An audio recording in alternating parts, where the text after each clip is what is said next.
Good morning guys, Barishal যাচ্ছি। In fact গত শনিবার গিয়েছিলাম আর আজকে আবার যাইতে হচ্ছে। আমার ওইখানে বিল্ডিংয়ের কাজ চলতেছে, প্রায় শেষ পর্যায়ে। টাইলস অর্ডার দিতে হবে আজকে, যে কারণে ইমার্জেন্সি যাচ্ছি। ভাবছিলাম ফোনে যদি সারা যায়, বাট ফোনে আসলে এটা সারা যাবে না।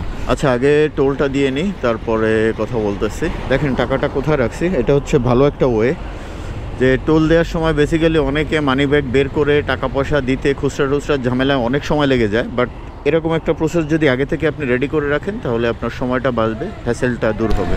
হোয়াটএভার, লম্বা জার্নি, 118 কিলোমিটার জার্নি যাইতে হবে, আবার আসতে হবে। গিয়ে কাজটা সেরে রওনা দিয়ে দিব। শনিবার গেছিলাম হচ্ছে 3.5 ঘন্টায়, আর আসছি হচ্ছে 3 ঘন্টায়।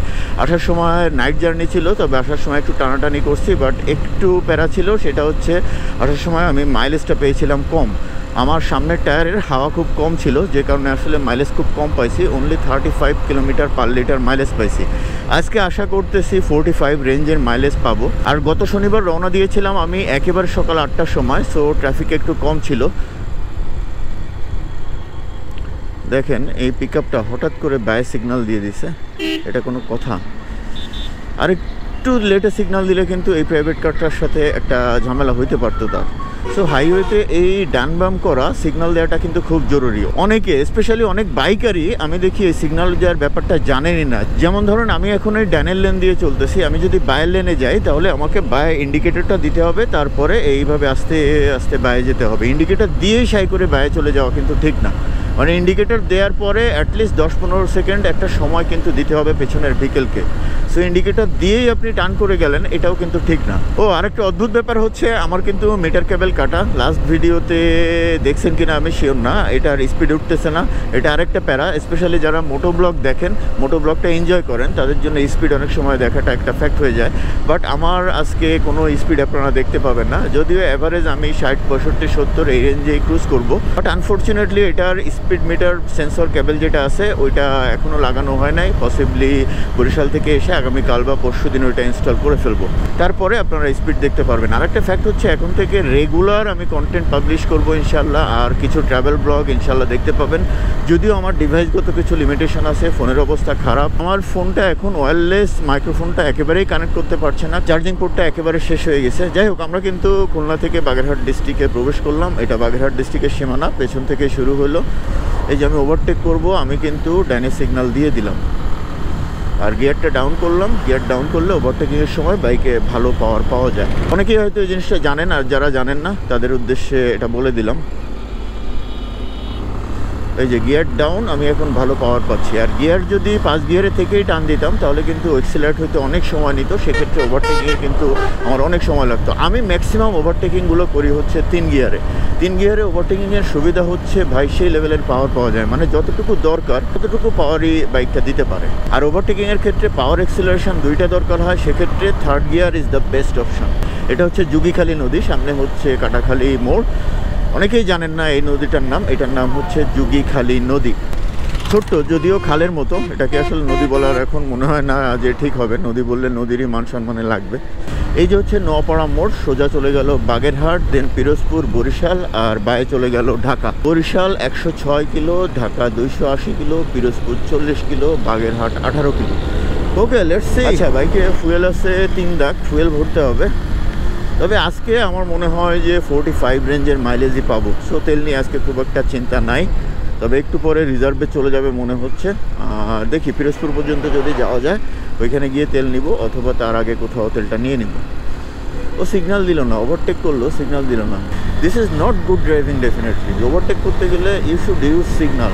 এইখানে একটা ওভারব্রিজ দিছে, এরকম সামনে আরও বেশ কয়েকটা আছে। 60 গম্বুজ মসজিদ থেকে আমার কাছে এই 1 গম্বুজের এই মসজিদটা আরও ভালো লাগে। মানে কেন জানি এটা, মানে এটা যে কেন ভালো লাগে বাট জানি না। বাট 60 গম্বুজ থেকে আমার এই 1 গম্বুজের মসজিদটাই বেশি ভালো লাগে। এই যে দেখেন এখানে একটা ওভারব্রিজ, বাট এই ওভারব্রিজটা একেবারে আননেসেসারি, কোনো প্রয়োজন ছিল বলে আমার মনে হয় না। এরকম সামনে আরও বেশ কয়েকটা আছে, আমি দেখছি। এই বাগেরহাট শহরের সামনে পেছনে বেশ কয়েকটা ওভারব্রিজ, যেগুলো আননেসেসারি। ভাই আমাদের খুলনা শহরে বেশ কয়েকটা ওভারব্রিজ দরকার, ডাক বাংলায় দরকার, পিকচার প্যালেস দরকার, প্লাস সোনাডাঙ্গা বাস স্ট্যান্ডে দরকার, গল্লামারি দরকার। এগুলো বাদ দিয়ে বাগেরহাট কেন করলো আমি বুঝলাম না। এগুলো একেবারে পয়সা খরচ, সিম্পলি ওয়েস্টেজ অফ মানি। যেখানে প্রয়োজন সেখানে না করে, যেখানে প্রয়োজন নাই একটা লোকও এই ওভারব্রিজে উঠবে না। শুধুমাত্র পোলাপান ওভারব্রিজে উঠে আড্ডা দিবে, চা সিগারেট খাবে, এই ছাড়া এই ওভারব্রিজগুলো একেবারেই কোনো কাজে আসবে না। ডানে হচ্ছে খান জাহান আলীর মাজার। আর বাগেরহাটের সবচেয়ে বড় ফ্যাক্ট হচ্ছে, বাগেরহাট খুলনা এই দুইটা যদি সিটি হিসেবে চিন্তা করি, বাগেরহাটের বড় ফ্যাক্ট হচ্ছে এখানে এসে যদি কেউ জিজ্ঞেস করে আপনাকে ভাই কোথায় কোথায় ঘুরতে যাব, আপনি অনেক জায়গার নাম বলতে পারবেন। বাট খুলনাতে কেউ এসে যখন জিজ্ঞেস করে ভাই কোথায় যাব, তখন লজ্জায় পড়ে যাইতে হয় যে কোথায় বলবো, কোনো জায়গাই তো নাই খুলনাতে। বেসিক্যালি খুলনা শহরের আশপাশে ঘোরার কোনো জায়গাই নেই। ও আরেকটা অদ্ভুত ব্যাপার হচ্ছে, এই যে একটা কি বলে স্পিড ব্রেকার ক্রস করলাম, স্পিড ব্রেকার, অনেকে বেকার বলে, নট বেকার। বেকিং মানে হচ্ছে ওই যে রুটি বেক করা। এই লাইনটাতে এখন স্পিড ব্রেকার একেবারে কমে গেছে। আগে প্রচুর স্পিড ব্রেকার পাওয়া যেত, প্রচুর, মানে স্পিড ব্রেকারের যন্ত্রণায় স্পেশালি বাইকার বা প্রত্যেকটা ভেহিকেল স্পিড ব্রেকারের যন্ত্রণায় প্রত্যেকেই অতিষ্ঠ ছিল। মানে এদিক দিয়ে যারা কুয়াকাটা পর্যন্ত ট্রাভেল করতো তারা রীতিমতো স্পিড ব্রেকারের ড্যাশে মানে সেই লেভেলের একটা অতিষ্ঠ থাকতো। বাট গত শনিবার আমি যখন অনেক দিন পরে গেলাম তখন আমার মনে হলো যে স্পিড ব্রেকার ম্যাক্সিমামই হচ্ছে নাই। আমার কাছে যথেষ্ট ভালো লাগছে, মানে স্পিড ব্রেকারের ঝামেলামুক্তভাবে ট্রাভেল করতে পারছি। এগুলো স্পিড ব্রেকারের মধ্যে পড়ে না। এই যে দেখেন আরেকটা ওভারব্রিজ, কোনো লোক আছে, ওভারব্রিজ কিন্তু রেডি, মানে একেবারে আননেসেসারিলি করছে, একেবারে আননেসেসারিলি। সামনে আরও বোধহয় 2টা বা 3টা আছে। আমি গত শনিবারেও কোনো লোক দেখি নাই। একেবারে এই টাকা পয়সাগুলো জলে দিছে ভাই। এই টাকা পয়সা তো কারো ব্যক্তিগত টাকা না, এটা জনগণের টাকা। সো যেখানে কাজে আসে বা প্রয়োজন ওইখানে ব্যয় করলে তো হইতো।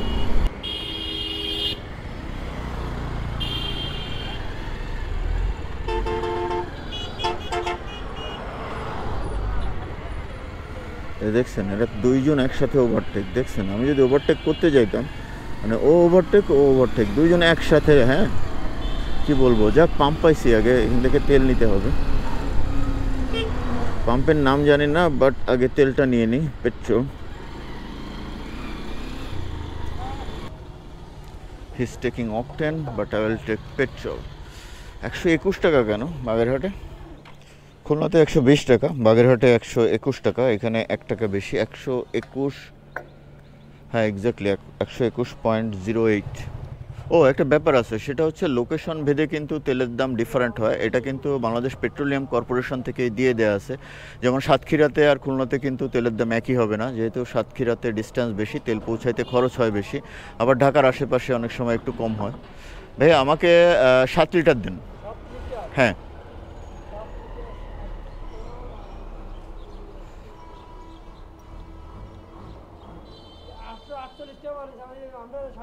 আপনি 7 প্রেস করে 7 লিটারই দেন।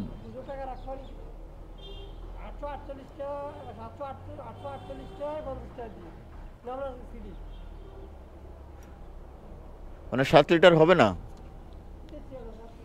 দেন একটু কষ্ট করেন ভাইয়া, ছোট ভাই মনে করে মাফ করে দিয়েন কষ্ট দেওয়ার জন্য।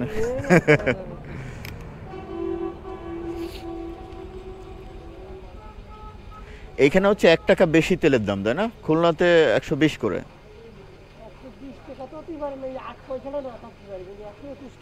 121 কি পেট্রোল? আমার তো মনে হয় 20।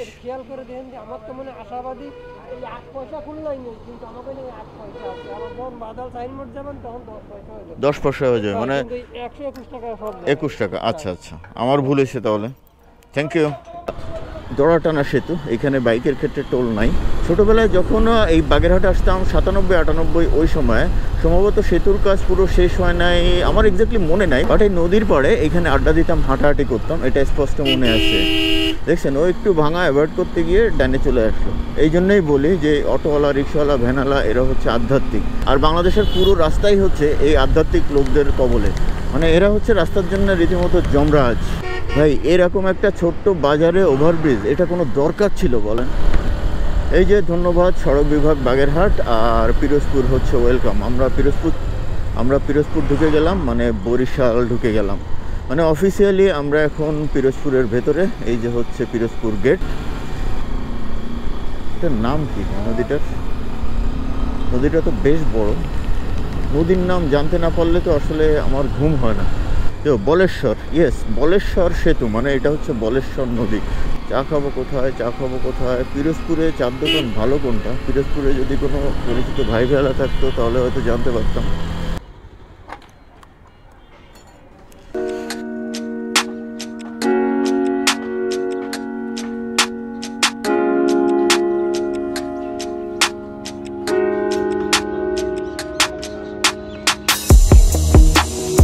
এখানে চা খাওয়া শেষ করলাম। এই পাশে সিঙ্গাড়া খাইতে গিয়ে এই হোটেলটাতে ঢুকে একটা ভর্তা দেখে আমার খুব চোখে আটকাইলো।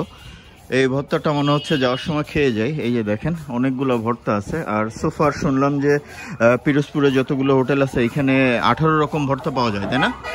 18 রকম ভর্তা পাওয়া যায়। এই যে এর ভেতরে এই যে শিম ভর্তাটা, এটা আমি খাবো। শুধুমাত্র শিম ভর্তা নিয়ে আমি একটু খেয়ে দেখি কেমন। বিল রেখেন আপনি, সমস্যা নেই। আচ্ছা, আমি ভুল ভাবছিলাম, এটা হচ্ছে মরিচ ভর্তা। এটাই দেখে বেশি ভালো লাগছিল, এখন তো খাইতে ভয় লাগতেছে। আর শিম ভর্তা হচ্ছে এটা। এখন খেয়ে দেখি, মরিচ ভর্তাটা আগে টেস্ট করি। অসাধারণ, অসাধারণ। এই যে হচ্ছে বেকুটিয়া সেতু বা চীন মৈত্রী সেতু যেটাকে বলে। একটা সময় কুয়াকাটা যাইতে গেলে এখানে ফেরি পার হইতে হইতো, আর এরপরে হচ্ছে লেবুখালী ফেরি পার হইতে হতো। এই সেতুটা পার হইতে অদ্ভুত ব্যাপার হচ্ছে মাত্র 5 টাকা টোল করছে, আর রূপসা সেতু পার হইতে লাগে 10 টাকা। এটা কি অদ্ভুত ব্যাপার বলেন?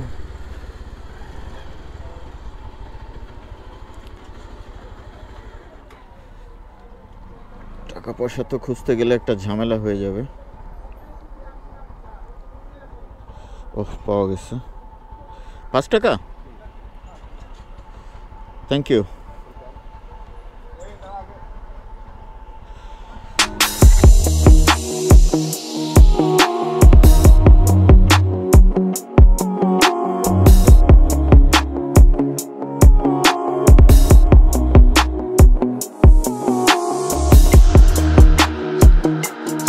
Barishal 42 kilometre, Jhalakathi 23 kilometre. Possibly ঝালকাঠিতে গিয়ে আর একটা রেস্ট দিব। নইকাঠি আর ঝালকাঠি, আসলে এই কাঠির ব্যাপারটা কি? ঝালকাঠির যদি কেউ আমার ব্লগটা দেখেন প্লিজ কমেন্ট করে দিয়ে। Welcome to Barishal. যদিও সূর্য থাকলে আর একটু ওয়েলকামটা ভালো হইতো। গ্লুমি লাগতেছে, বাট নট ব্যাড। আমি গিয়ে কোনো একটা চায়ের দোকানে একটু রেস্ট নিব, তারপরে মেহেদিকে ফোন দিব। ও যদি আসে ওকে নিয়ে কাজ সারবো, আদারওয়াইজ ও থাকলে ওকে নিয়ে কাজ সারা যাবে, আদারওয়াইজ আমাকে নিজেই কাজ সারতে হবে। এই যে প্লেনটা, এটা হচ্ছে বীরশ্রেষ্ঠ জাহাঙ্গীরের স্মরণে করা প্লেনের কি বলে রেপ্লিকা। খুলনা জোড়া গেটেও সেম জিনিস আছে, আর বরিশাল জেলা স্কুলের মোড়ে সেম জিনিস। সো বরিশালের সাথে খুলনার এই সুন্দর একটা মিল, এটা যথেষ্ট আমার কাছে ইন্টারেস্টিং লাগছে আর কি।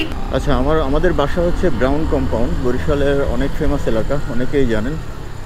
মোহাম্মদ ট্রেডিং, এখানেও আজকে যেতে হবে। এই যে বাই, এইখানে অবশ্য রাস্তার অবস্থা খুবই কেরোসিন। আমাকে এর উপর দিয়ে যাইতে হবে, এটার উপর দিয়ে। সামনে দিয়ে যদি কেউ আসে সেক্ষেত্রে কিন্তু আমার যথেষ্ট একটা বিপদ আছে। হর্ন দিতে দিতে যাই, কারণ নেমে আবার ওঠাটা খুব কঠিন হয়ে যাবে। দোয়া করি যেন কেউ বাইক নিয়ে না আসে, তাহলে কিন্তু একটা সেই লেভেলের ঝামেলা হয়ে যাবে।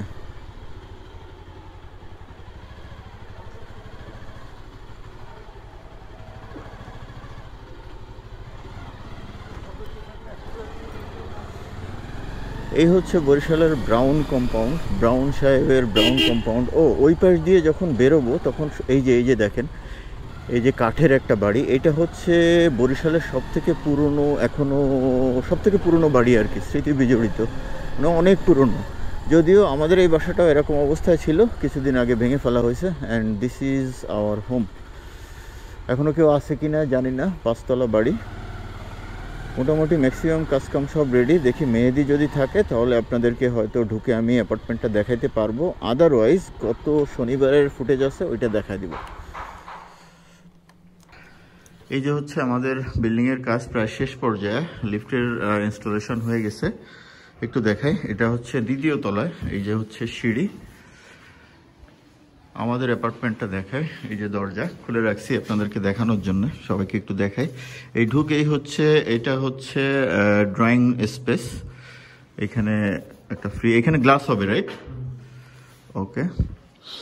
আর এইখানে হচ্ছে এটা ডাইনিং স্পেস, ডাইনিং স্পেসটা মোটামুটি ভালোই বড় আছে এই যে। আর এইখানে হচ্ছে কমন ওয়াশরুম, আর এটা হচ্ছে কিচেন। কিচেনের ভেতরে কাউন্টার করা হয়েছে, এই নিচে ক্যাবিনেট হয়ে যাবে নিচে। এখানে একটা বারান্দা আছে ছোট্ট, কিচেনে এরকম একটা বারান্দা দরকার হয় মাছ তরকারি এগুলো ধোয়ার জন্য। এই হচ্ছে কিচেন। আর এটা হচ্ছে কমন রুম, মানে গেস্ট রুম। এই যে গেস্ট রুমের সঙ্গে কোনো ওয়াশরুম করা হয় নাই। আর গেস্ট যদি থাকে সেক্ষেত্রে ওই পাশের কমন যে ওয়াশরুমটা আছে ওইটা ইউজ করবে। আর এইখানে সুন্দর একটা বারান্দা আছে, দেখাই। বারান্দাটাই সব থেকে সুন্দর। এই যে হয়তো মাস দুয়েকের ভেতরে রেডি হয়ে যাবে। এইখানে গাছপালা আছে, তাল গাছ, নারকেল গাছ, আম গাছ। আর এটা হচ্ছে পরেশ সাগর দিঘি আর কি। আর এটা হচ্ছে পলিটেকনিকের মাঠ। ওই পাশে আর একটা রুম আছে, ওইটা আরো সুন্দর, দেখাচ্ছি। এই যে হচ্ছে আরেকটা রুম, বা পাশের রুমটা আমার কাছে সব থেকে বেশি ভালো লাগছে। এই যে রুমের সাইজ হচ্ছে এইখানে ক্যাবিনেট করে জিনিসপত্র রাখতে পারবে। এটা হচ্ছে একটা জানালা। আর এই যে হচ্ছে ওয়াশরুম এখনো রেডি হয় নাই, যে কারণেই আসছি রেডি করার জন্য। আর এইখানে হচ্ছে বারান্দাটা দেখেন। এই যে এইখানে কনস্ট্রাকশন ওঠার পসিবিলিটি নাই, মানে অদূর ভবিষ্যতেও নাই। আর ওটা হচ্ছে পলিটেকনিক, ওটা হচ্ছে গার্লস পলিটেকনিক। আর এটা হচ্ছে পরেশ সাগর দিঘি, বরিশালের সেই বিখ্যাত পরেশ সাগর দিঘি। আর এইখানে হচ্ছে অনেক স্পেস আছে, এই যে এইখান থেকে ওই পর্যন্ত। এখানে একটা ছোট মিনি পার্ক টাইপের করা হবে, মানে যারা এখানে থাকবে ম্যাক্সিমাম ভাড়াটিয়া থাকবে, মানে আমাদের কেউই এইখানে আসলে থাকবে না পার্মানেন্টলি। তাদের জন্য বাচ্চা কাচ্চারা যেন খেলতে পারে এই ব্যবস্থা। আর এটা হচ্ছে লাস্ট রুমটা একটু দেখাই। এই যে হচ্ছে লাস্ট রুম। এখানেও সুন্দর একটা বারান্দা আছে। আর এটার ওয়াশরুম, এই যে ওয়াশরুম মোটামুটি বড়ই, কাউন্টার করা হয়েছে। এখানে ডিজাইন আছে, গ্লাস নামবে এখান থেকে, এখানেও কাউন্টার হয়ে যাবে। সো এই হচ্ছে আমাদের অ্যাপার্টমেন্ট, দেখানোর চেষ্টা করলাম। বেসিক্যালি এই কাজেই আসছিলাম। আর এই কাজে যেহেতু আসছি ভাবলাম আপনাদেরকে একটু দেখাই খুলনা টু বরিশাল রোডের জার্নিটা আর জার্নির এক্সপিরিয়েন্স। আর আমার কাছে সব থেকে বেশি ভালো লাগছে যে এই মাঠটা, যে এইখানে বিশেষ করে গরমের সময় এইখানে এরকম ওপেন একটা ভিউ পাওয়া যাবে। ওইখানে পরেশ সাগর দিঘি। আর এইখানে কনস্ট্রাকশন ওঠার পসিবিলিটি নিয়ার ভবিষ্যতেও নাই। তো আমার মনে হয় যে এই সাইডটাই বেটার। তবে এটা দোতলা না হয় যদি আরেকটু উপরে হইতো তাহলে আরেকটু ভালো ভিউ পাওয়া যেত, এই হচ্ছে ফ্যাক্ট। যেমন এইখানে বসে একটু আগে চা খাইলাম, এখানে চা রেখে, মানে সেই লেভেলের একটা ফিল। আর এইটা পসিবলি ভেঙে ফেলবে, তখন ভিউটা আরও ভালো পাওয়া যাবে, যেহেতু এটা রাস্তার ভেতরে চলে গেছে। আর এইখানে একটা দেয়াল উঠতে পারে, এইখানে এই মাঠটাকে সিকিউর রাখার জন্য একটা দেওয়াল উঠবে, কেননা ওই দিকে আছে মাঠ দখল হয়ে যাচ্ছে, যে কারণে এখানে একটা ওয়াল উঠবে। তাই তো, ভুল বললাম না তো? ওকে, ভাইয়া আছে এখানে, উনি এটা সব টেক কেয়ার করে। ভাইয়া নাম কি আপনার? মেহেদি হাসান উনি এটা টেক কেয়ার করতেছে। আমি কিন্তু টুকটাক ব্লগ করি, এই ব্লগে আপনাকেও দেখা যাবে। হ্যাঁ, অনেকেই জানে না যে আমি ব্লগ করি। ইনফ্যাক্ট আমার অনেক নিয়ারেস্ট যারা আছে তারাও জানে না যে আমি এরকম ব্লগ করি। ইনফ্যাক্ট ট্রাভেল ব্লগ আমার করা হয় না, কারণ আমি আসলে ট্রাভেল ব্লগের ক্ষেত্রে সময় পাই না। মানে এনজয় করতে করতে ওইভাবে শ্যুট নেওয়া, ওরকম কায়দা করে কথাবার্তা বলা, এগুলো আসলে হয়ে ওঠে না, যে কারণে ওইভাবে ব্লগ করা হয় না। তাহলে এখন একটু টাইলসের দোকানে যাই, এইসব টাইলস সিলেক্ট করতে হবে, আরও অনেক কিছু আছে, সব সিলেক্ট করে শেষ করে তারপরে যদি সময় পাই বরিশালের আশপাশটা একটু ঘুরে দেখাবো। তবে সেই পসিবিলিটি খুব কম, ওই সময়টা পাবো কিনা, যদি পাই দেখাবো, আদারওয়াইজ ডাইরেক্ট খুলনা। আচ্ছা, ভাইয়া বললো যে ছাদ থেকে আরো ভালো ভিউ পাওয়া যায়, এটা দেখার জন্য এভাবে উঠতেছি সিঁড়ি কেটে। লিফট যেহেতু রেডি, বাট এখনো লিফট ইউজেবল হয় নাই। ট্রায়াল দেওয়া হয়েছে, কিছু কনস্ট্রাকশন রিলেটেড ইস্যু বাকি আছে। এখন সিঁড়ি বেয়ে 5 তলায় উঠতেছি। অনেকদিন পরে সিঁড়ি কাটতেছি, কারণ সিঁড়ি কাটার সুযোগ হয় না। আমার নিজের বাসায় লিফট আছে, প্লাস ম্যাক্সিমাম যে বাসায় যাওয়া আসা হয় ম্যাক্সিমাম জায়গাতে লিফট আছে, যে কারণে সিঁড়ি কাটার সুযোগটা খুব কম হয়। সিঁড়ি কাটতে গিয়ে হাঁফায় গেছি। তবে খুব শীঘ্রই ইনশাল্লাহ রেডি হয়ে যাবে, সর্বোচ্চ 3 মাসের মতো লাগবে। ছাদে চলে আসছি, ছাদ খোলা কিনা আমি শিওর না, সম্ভবত তালা দেয়া আছে ছাদে। হ্যাঁ, না, ছাদ খোলাই আছে, ও চাবি আনতে গেছিল। ছাদ তো খোলা আছে। ও ও ভাইয়া চলে আসছে। হুম, ভেতরে চালাইতে পারেন বাইক? এই যে থ্যাংক ইউ। উনি আমার বাইকটা ভেতরে ঢুকাইতে যাচ্ছে, রাস্তার পাশেই রাখছিলাম। এই যে হচ্ছে ছাদ, ওয়াও সেই লাগতেছে। এখন মনে হচ্ছে বরিশালের একটা ভিউ পাচ্ছি ছাদে উঠে। এই যে বরিশাল সিটি, মানে চারদিকে বরিশাল, বরিশাল অ্যান্ড বরিশাল। আচ্ছা, এইখানে গেস্টদের থাকার জন্য একটা জায়গা করা হয়েছে। গেস্ট মানে হচ্ছে এইখানে আমরা যদি কখনো আসি, সাপোজ ম্যাক্সিমাম অ্যাপার্টমেন্টগুলো হচ্ছে ভাড়া হয়ে যাবে, সিঁড়ি কেটে কথা বলতে কষ্ট হয়ে যাচ্ছে, মানে আমরা আসলে এইখানে থাকতে পারবো, যে কারণে এখানে রুম করা হচ্ছে। আর এই যে দেখেন উপর থেকে ভিউ। আচ্ছা, একটু ফ্রন্ট ক্যামেরায় গিয়ে দেখায় যে ভিউটা আসলে কেমন। এই যে হচ্ছে এই পাশটা পুরো বরিশাল সিটি, এই পাশেই বোধহয় সিটির ম্যাক্সিমাম পার্টটা। কোনটা কি আমি জানি না, ইনফ্যাক্ট বরিশালের একেবারেই কিছু চিনি না।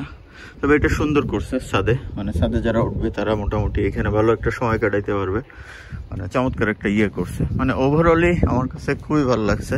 এর আগে যখন দেখছিলাম প্রায় 2.5-3 বছর আগে, তখন ওইভাবে আসলে বোঝা যায় নাই যে জিনিসগুলো কেমন হবে। তখন ওইভাবে বোঝা যায় নাই জিনিসগুলো কেমন হবে। এখন মনে হচ্ছে জিনিসটা একটা কম্প্যাক্ট জায়গায় চলে আসছে, মানে সুন্দর লাগতেছে। যাই হোক, বাড়ি রেডি হলে ইনশাল্লাহ বরিশাল নিয়ে অনেক ব্লগ হবে। বরিশালে এসে থাকা হবে, খাওয়া হবে, ঘোরা হবে। পানির ট্যাঙ্কি, এই সামনে হচ্ছে রাস্তা, আর এটা হচ্ছে ব্রাউন কম্পাউন্ড, বরিশালের একটা ফেমাস জায়গা, সার্কিট হাউসের সামনেই। এই যে হচ্ছে রাস্তা। ওই যে আমার বাইকের ইয়ে চলতেছে, বাইকটা ভেতরে নিবে।